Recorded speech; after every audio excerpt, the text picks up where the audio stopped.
So we're right outside of the checkpoint on Highway 1806 on our way to Standing Rock Indian Reservation. It's outside of the town of Cannonball, and it's right along the Missouri River. Now, as you're all aware, there's been a controversy heating up with the Dakota Access Pipeline wanting to come through and go right underneath the Missouri River within a mile. So today we're going to find out what the tribe is doing to stop this pipeline from going through. We ride! We ride! For water! For water! For life! For life!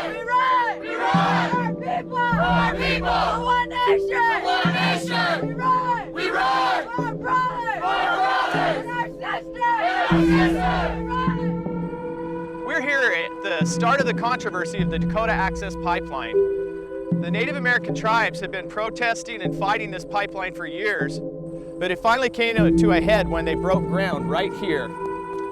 Protesters stood in front of the earth movers and would not let them continue.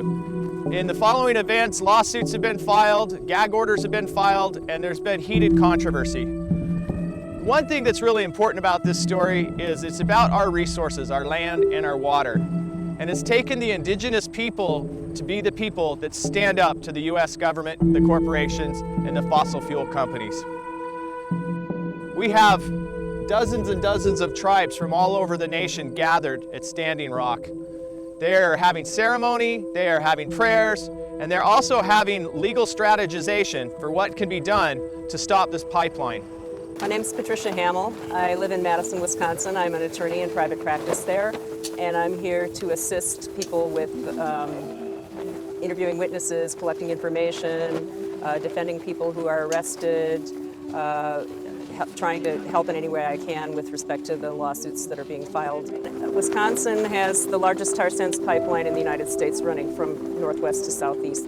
And in 2010, there was a leak that went on for 17 hours because they couldn't discover it until some local person saw it and spilled hundreds of thousands of barrels of tar sands oil into the Kalamazoo River. For the last 5 years, they've been trying to clean it up, fighting with their insurance company, fighting with the Environmental Protection Agency. Enbridge says it's now cleaned up, but I was there a year ago. There was a water walk down to the Kalamazoo River, and after a number of people had walked there, you could see the oil on the banks of the river. So it has not been cleaned up.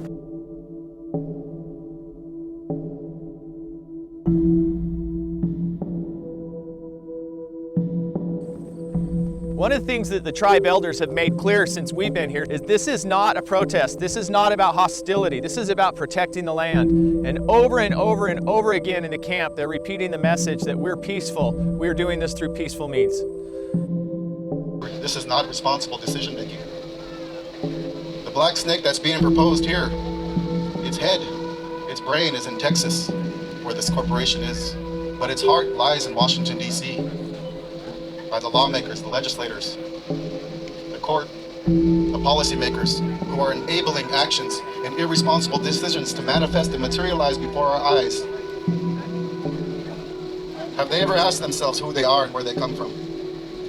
Because if they did, they would know and realize, as we do, that if we continue down this pathway with these kind of decisions, that the answers that we have come to ourselves, knowing who we are and where we come from, knowing what it is to have a relationship with the land, with the water, with the elements, and with Tumanmatla, our creator. We come to love our surroundings. We come to know the interaction that we indeed are related to all things. And in that love and that acknowledgement of knowing that you are related to all things, you come to appreciate in the beauty, that creation that our creator has put down for us. And in that appreciation, you come to understand the benefit and the importance that our future generations are at least able to experience what we have at this time. Hello, Dakota Nation! Hello, Lakota Nation! President Obama, where are you? You come to dance amongst these people here. You showed yourself to this land here in relationship with the Standing Rock people. You had their babies in your arms and you shook the hands of these people. Where are you at this time to stand up behind the words that you had expressed to these people here? Please, do whatever is within your power, your executive authority, to stand for this land, for this water, and for this air, and that indeed this proposed black snake will not materialize. This is a peaceful gathering. It is a prayerful gathering.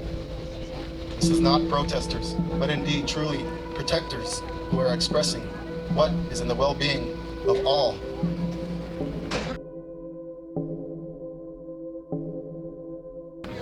What is happening here impacts millions of people that live along the river, and it goes from here through many states down into the Gulf of Mexico.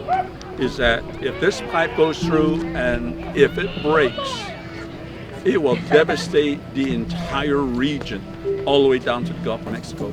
Every person needs to recognize and realize that this is not just our Native people fighting to stop the pipeline from going across the river. It's not just about us. Water has been my life struggle. As an elder of the Standing Rock Nation and the land of Tatanka Iotaka, Sitting Bull, we are his people.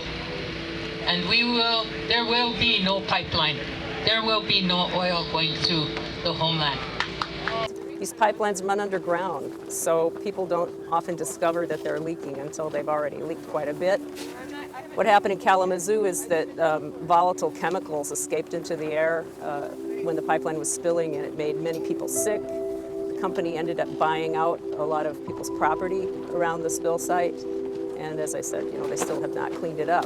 So millions of people get their drinking water from the Missouri River.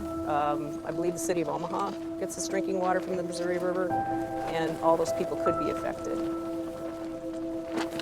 This was supposed to go in front of a judge in Washington, D.C. to whether he was going to grant. He put a stay on it because he wanted more information, and now he has to rule by September 8th, I believe. And if he approves this to go across the river, all hell's going to break loose, and they know it.